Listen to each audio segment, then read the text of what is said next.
سلام، امیدوارم که حالتون خوب باشه. من سمیه عباسی، مدرس دوره 2 مدرسه دانشگاه شیراز در خدمتتونم. در اینجا به طور خیلی خلاصه در مورد هندسه تحلیلی درس اول فصل 1 میخوام صحبت کنم. اولین چیزی که در اینجا ما باید یادمون بیاد معادله خطیه که از کلاس 9 یاد گرفتیم. معادله های خطمون دو حالت داشت، استاندارد و کلی. استانداردش میشد y مساوی mx به علاوه n و یادمون هست که شیب میشد ضریب x به عرض از مبدا هم که عددمونه. و یا حالت کلی داشتیم که در حالت کلی ما بیان کردیم که میتونیم برای اینکه شیب رو به دست بیاریم بگیم میشه منفی ضریب x به ضریب y و عرض از مبدأمون هم میشه منفی c به روی b. فقط نکته‌ای که اصلا نباید فراموش کنیم که برای اینکه این کار رو انجام بدیم حتما باید همه معادله در یک سمت باشن. این نکته بسیار مهم هست. مورد بعدی این که با داشتن دو نقطه میتونیم شیب رو به دست بیاریم که فرمول همون جور که میبینید همیشه میشه تفاضل عرض به تفاضل طول. جابجاشون نکنید چون کاملا استانداردهای ما به هم میریزه. در اینجا یه نکته دیگه هم گفتیم، عرض از مبدأ و طول از مبدأ. عرض از مبدأ یعنی x من 0 و y من یک عددی، حالا هر چیزی که هست. و طول از مبدأمون یعنی طولمون یک عدد و عرضمون 0. به این نکته حواستون باشه. معادله خط در حالت کلی به این صورت دیگه، حالا این کلی ترین حالتشه، این هم درسته، ولی ما دیگه بیشتر با اون مدل داریم کار میکنیم. خب در اینجا میخوایم در مورد دو خط و دو خطهای خاص بگیم، یعنی x مساوی 3 و y مساوی 4. تو این حالت دقت کنید که وقتی ما میگیم x مساوی 3 یعنی بی شمار نقطه که این ویژگی رو دارن که این یعنی 3 و مثلا 3 و 4 مثلا. خب وقتی من بیام اینو رسمش کنم به طور مثال میشه 1 2 3 0 و 3 و 4 به هم که وصلشون کنیم یک خط میشه موازی محور وای ها. و طبق فرمول شیب که یاد گرفتیم تفاضل عرض به تفاضل طول، اگر ما اینو حسابش کنیم مخرجمون میشه 0. پس چی میشه؟ شیب ما میشه تعریف نشده. و به طور مشابه برای مورد وای مساوی 4 وقتی من رسمش میکنم این دفعه دیگه میشه موازی محور طولهای من و در این حالت خب اگر دو نقطه دلخواش رو در نظر بگیریم مثلا 0 و 4 و 2 و 4 در این حالت صورتمون 0 میشه و مخرجمون یک عدد میشه. پس در این حالت نتیجه‌ای که میگیریم شیبمون 0 میشه. این دو مورد و حواستون باشه. سوالی که دادیم گفتیم شیب خط این رو برامون حساب کنید. همون جور که میدونیم آمون ضریب x، بیمون ضریب y، سی هم که فعلا باش کاری نداریم. گفتیم قرینه ضریب x به ضریب y، همونجور که میبینید ازش استفاده کرد. در اینجا میخوام وضعیت دو خط رو بهتون بگم. یک، دو خط موازی، همونجور که میبینید دو خط موازی شیب هاشون برابره. و دو خط عمود، همونجور که قبلا گفتم کافیه شیب های دو خط رو به دست بیاریم. الان اگر من اینجا خط و شیبش رو بذارم M1،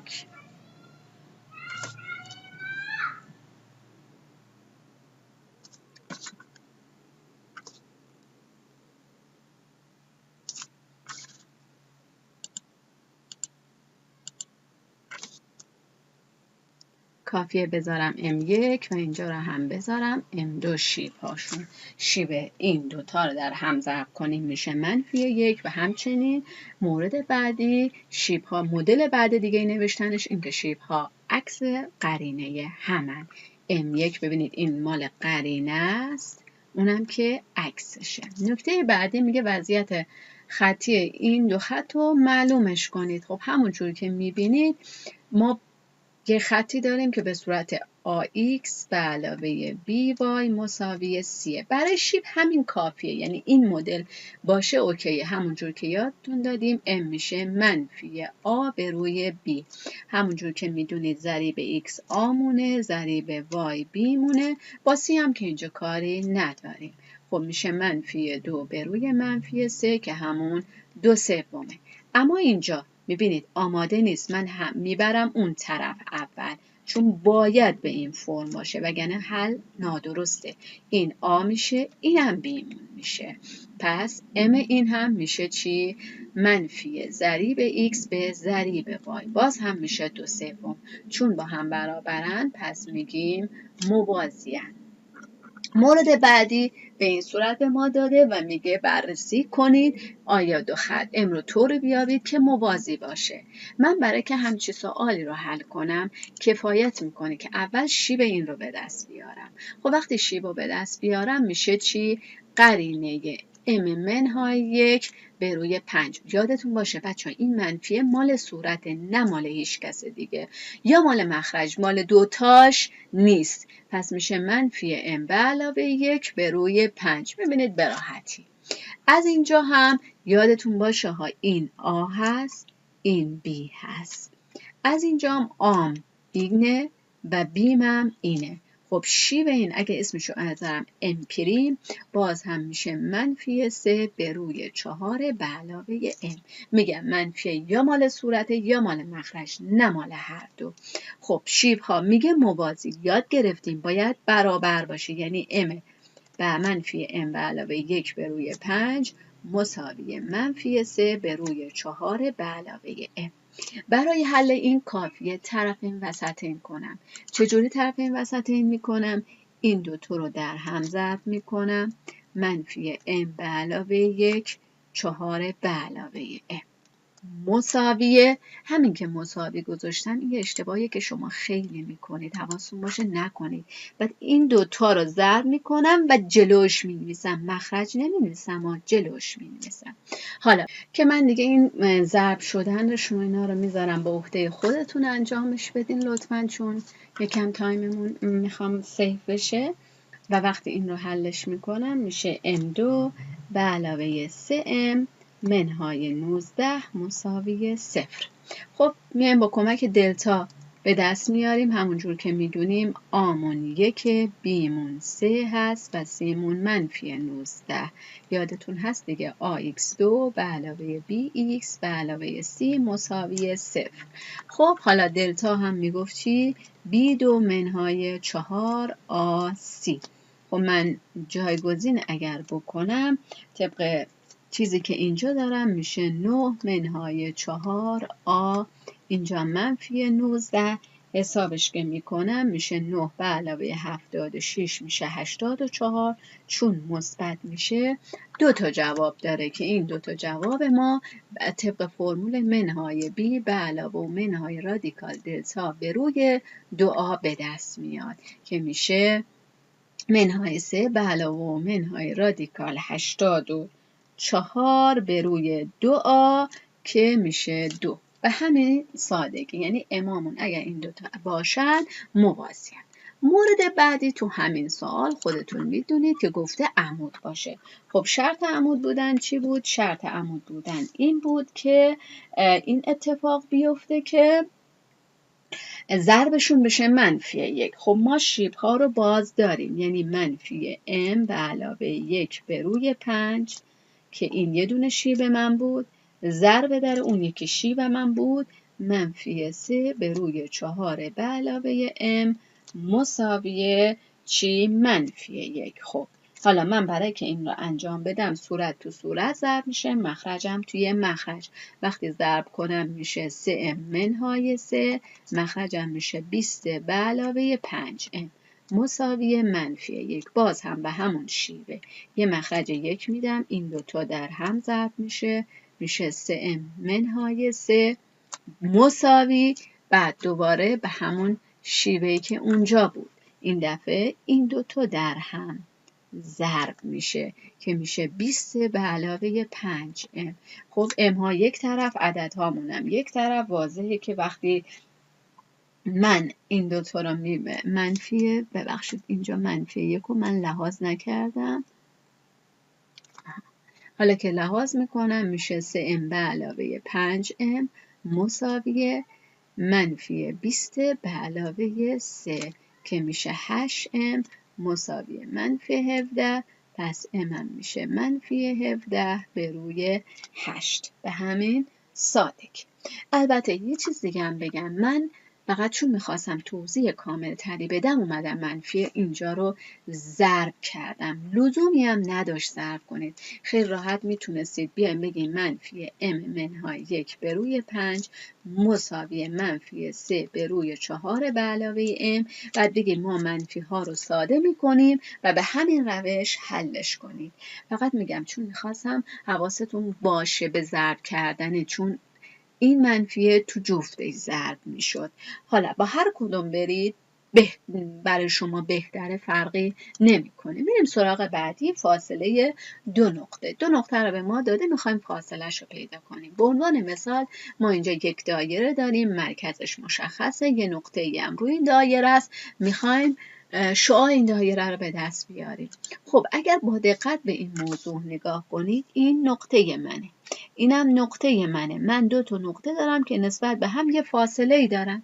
خب ما با کمک فاصله 2 نقطه میتونیم که فرمول هم بالا هست بیایم چیکار کنیم، شعاع رو به دست بیاریم. اینو میذاریم آ، اینم بی. خب میایم منها میکنیم، میگیم منهای 2 منهای 1، ارزها از هم کم میشه به توان 2، بعد هم طولها از هم کم میشه به توان 2. حواستون باشه ما از این نقطه شروع کردیم، دیگه با همین همه کارامونه. خب این میشه منفی 3، اینم میشه 2، به توان 2 هم که برسه 9 به علاوه 4 میشه که میشه رادیکال 13، یعنی شعاع من رادیکال 13. به همین سادگی. بعد در مورد نقطه وسط خط، پاره خطه که واضحه که دیگه وسط بودن یعنی جمع تقسیم به 2، همین چیزی که میبینید. همونجور که فاصله 2 نقطه از هم داریم، فاصله نقطه از خط هم داریم. اینجا یه نقطه‌ای به نام نقطه آ دارم و اینجا یه خطی دارم به نام ال، یه فاصله از هم دارن، اسم این فاصله دیه. اومده طبق این فرمول به دست میاریم. حالا حواستون باشه که آ بوده x0 رو y0، میایم چی کار میکنیم؟ این آ رو در x0 ضرب میکنیم، این b رو در y0 و c هم خودش. نکته مهم نگاه کنید، کل معادله خط هم یک طرفه، اینو باید رعایت کنید. اگر رعایت نکنید جوابتون غلطه. و اینکه چرا تو قدر مطلق میذاریم؟ چون فاصله همواره مثبته، مخرجم که خود به خود مثبته. اینجا یک سوال دادم، گفتم فاصله این نقطه از این خط رو به دست بیارید. ببینید اول اومدم همه رو بردم یه طرف، این آ همه، این بیمه و اینم سیمه. بچه ها یادتون باشه وقتی میگیم منفی وای یعنی اینجا بیمون منفی 1 بوده، وقتی میگیم وای خالی یعنی بیمون 1 بوده. این نکته رو حواستون باشه. خب حالا دیگه کاری نداره، نقطه رو دارم، خطم دارم، میام توش جایگزین میکنم، منفی 2 در 3 ضرب میشه به علاوه 5 در بیم ضرب میشه و در نهایت سیمو میذارم. مخرجم که سر جاش رادیکال 3 به توان 2 به علاوه منفی 1 به توان 2.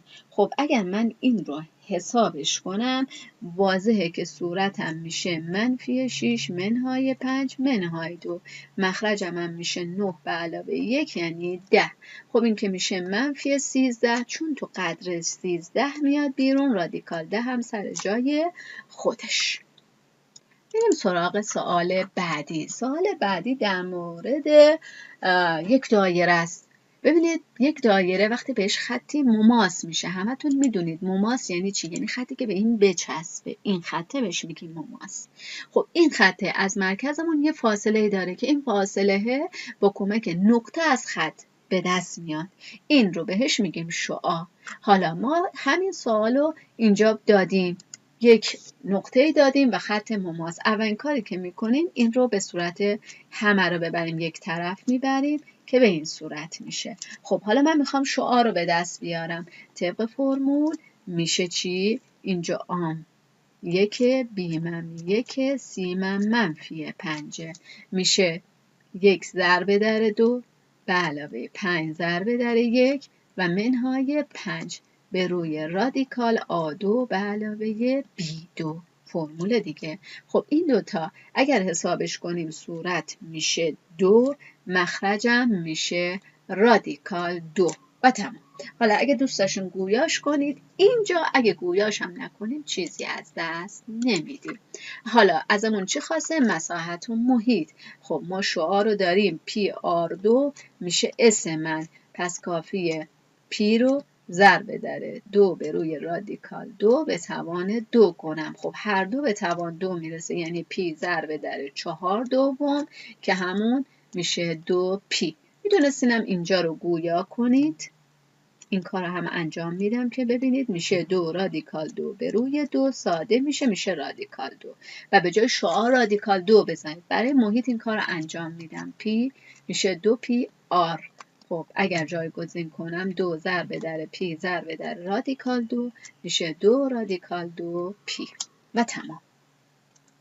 مورد بعدی در مورد دو خط موازی. اگر من دو خط موازی داشته باشم به این صورت که حواسم، ببخشید اینجا رو نباید پریم ها بذارم، دو خط موازی همونجور که میدونید شیب هاشون برابره.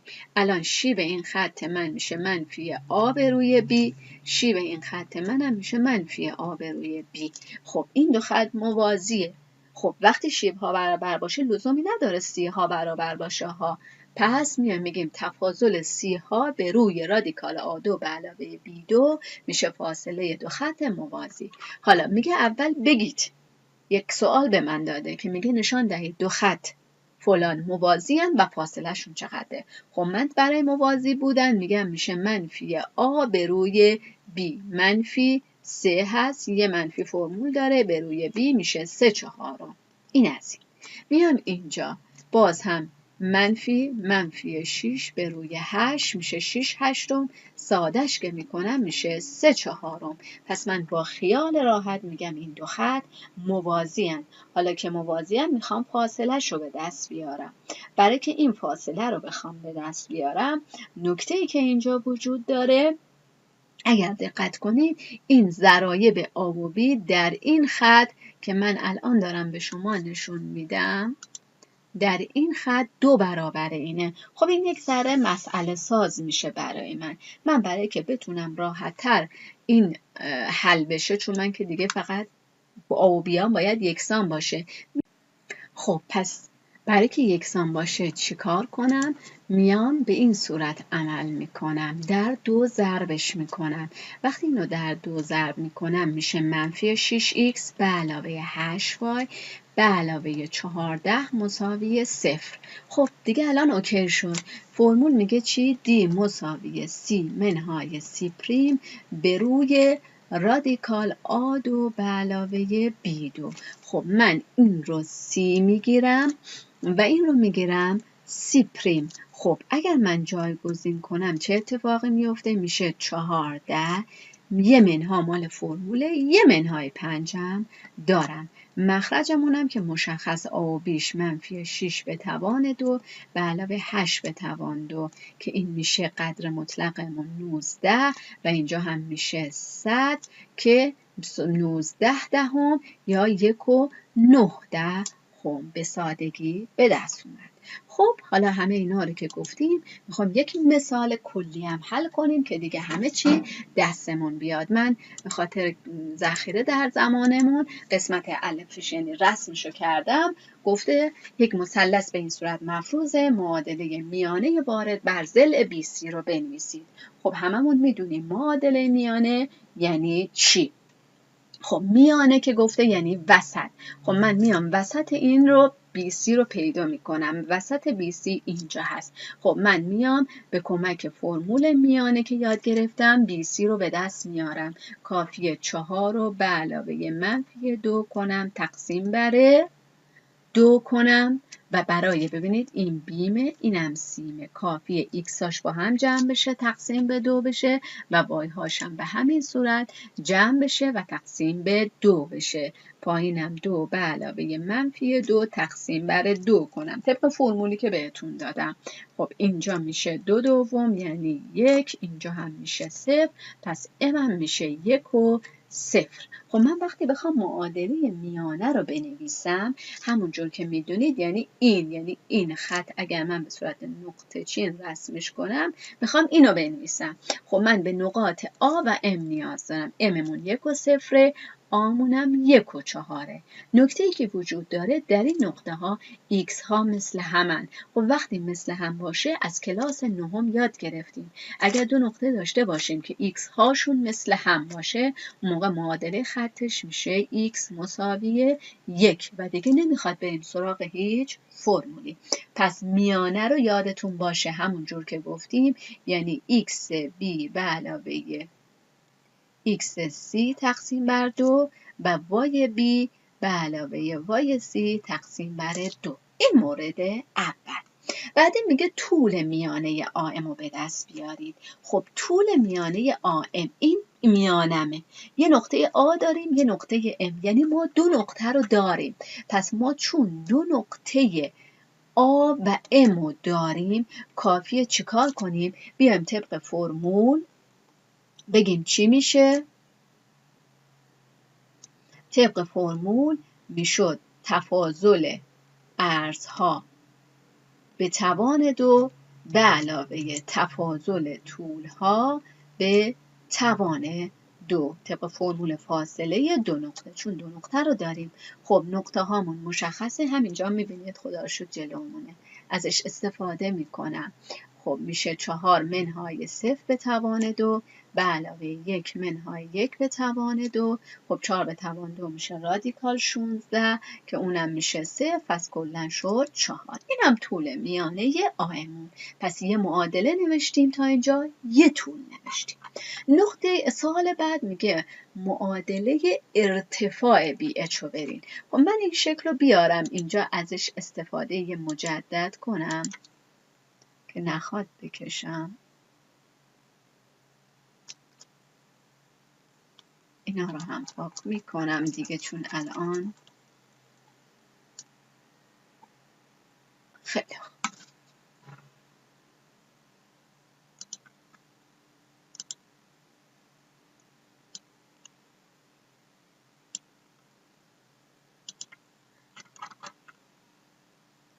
میخوام شکل رو داشته باشیم راحت باهاش کار کنیم. خیلی خوب. گفته چی؟ میگه معادله اینو داریم. میگه چیکار کن؟ معادله ارتفاع بی اچ رو بنویس. خب من بی رو مشخص میکنم اچ هم مشخص کنم. این بیمه. وقتی میخوام ارتفاع بکشم ارتفاع به ضلع مقابل عمود میشه. حالا عمود شدن لزومی نداره وسط باشه ها، فقط عمود میشه. خیلی خب منم میام از اینجا عمود میکنم به این.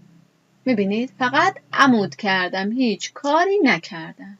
خب وقتی عمود شده باشه اینجا زاویه 90 درجه میسازه. اسم این نقطم اچ. من نمیدونم چیه ها، فقط میدونم اچ. برای که بخوام این معادله رو بنویسم خب من برای که شیب رو بنویسم باید 2 نقطه داشته باشم اما من اچ رو ندارم. بی رو دارم ولی اچ رو ندارم. خب چیکار کنم؟ نمیتونم که شیب رو به دست بیارم. اما من یه نکته به شما یاد دادم. این عمود شده بر خط آسی. خب بر خط آسی عمود شده کافی شیب آسی رو به دست بیارم. چیکارش کنم؟ عکس و قرینش کنم. خب میرم این کار رو انجام میدم. خب شیب آسی ام آ سی. خب نقاط مشخصه دیگه. من فقط جایگذاری میکنم وای سی منهای وای آ ایکس سی منهای ایکس آ که میشه 2 منهای 4 و 4 منهای 1 که میشه منفی 2/3. این شیب آسیه.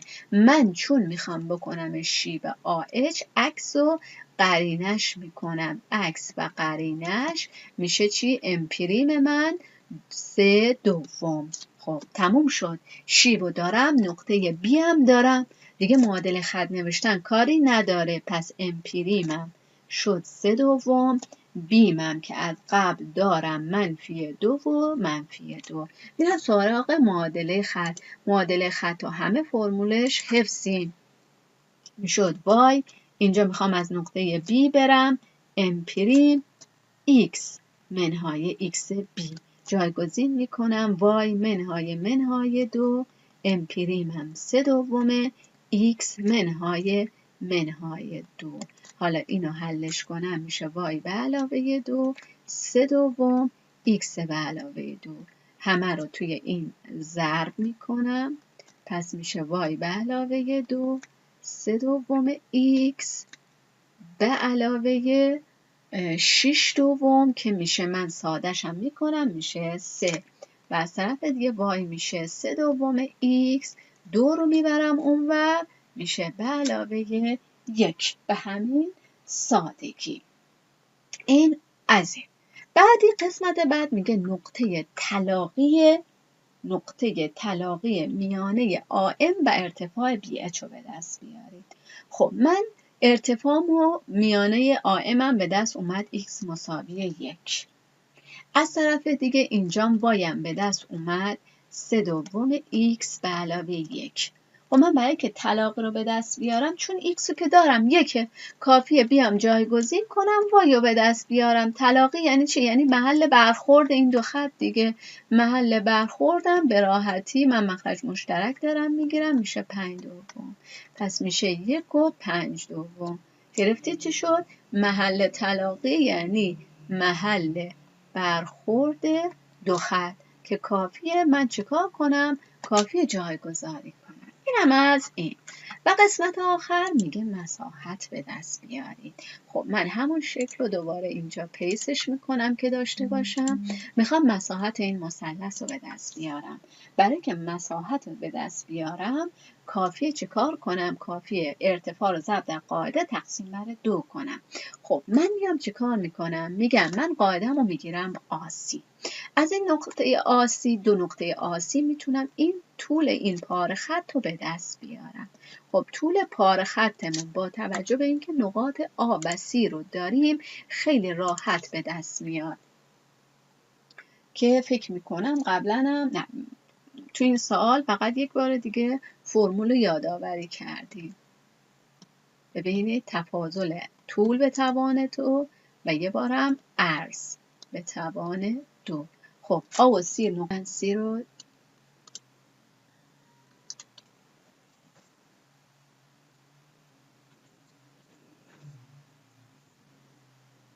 خب نقاطمون A1 و 4 بوده، سی هم 4 و 2 بوده. میایم جایگزین میکنیم، میشه 4 منهای 1 به توان 2 به علاوه 2 منهای 4 به توان 2. خب اگر اینو به دست بیارم میشه 9 به علاوه 4 یعنی رادیکال 13. خب این قاعده من. حالا اگر ارتفاع رو داشته باشم کفایت میکنه. باز هم نگاه کنید، یه بار دیگه من این نکته رو بگم. اگر من از B عمود کنم اینجا ارتفاع به دست میاد. خب من ارتفاع رو میخوام به دست بیارم، مگر نه اینکه این نقطه من از این خط من فاصله داره که این فاصله میشه. خب پس کافیه با کمک این دفعه، اون دفعه از فاصله 2 نقطه رفتیم اینجا، برای این فاصله نقطه از خط بریم، با کمک فاصله نقطه از خط بیایم این ارتفاع رو به دست بیاریم. بیمون رو داده -2 و 2. خب اونجا هم ما به دست آوردیم معادله خطه y مساوی 3/2 x به علاوه 1. برای که راحت بشیم همه رو میبریم یک طرف و در 2 هم ضربش میکنم. اول میبرم یک طرف. چرا در 2 ضرب میکنم؟ به خاطر اینکه دیگه شما اذیت نشید که بخواید با کسر کار کنید. مخرج رو در واقع از بین میبرم، میشه 2y منهای 3x منهای 2 مساوی 0. ببینید چقدر آب و بی و سیم شکل شد. خب دیگه پس این الان بی منه، اینم عامه، اینم سیمه. خب میریم طبق فرمول، میشد -3 ضرب در -2 به علاوه 2 ضرب در -2، اینم منهای 2 به روی رادیکال A2 به علاوه B2، یعنی 4 به علاوه، من اینو بذارید بنویسم، 2 به توان 2 منهای 3 به توان 2. حسابش که میکنم صورتم برابر میشه با 24 و مخرجم هم که میشه رادیکال 13. خب همه چی دیگه دارم، هم ارتفاع و هم قاعده. اینم ارتفاع بود دیگه، پس میشه 1/2 24 رادیکال 24 به روی رادیکال 13 ضرب در رادیکال 13. خب دیگه فرمول دیگه میشد قاعدمون که ارتفاعمون که BH ضرب در قاعدمون که C بوده. این اسم منه، به راحتی به دست میاد 12. خیلی سعی کردم به طور خلاصه مباحث رو بگم، انشالله که در روز اولمون مشکلی نداشته باشیم.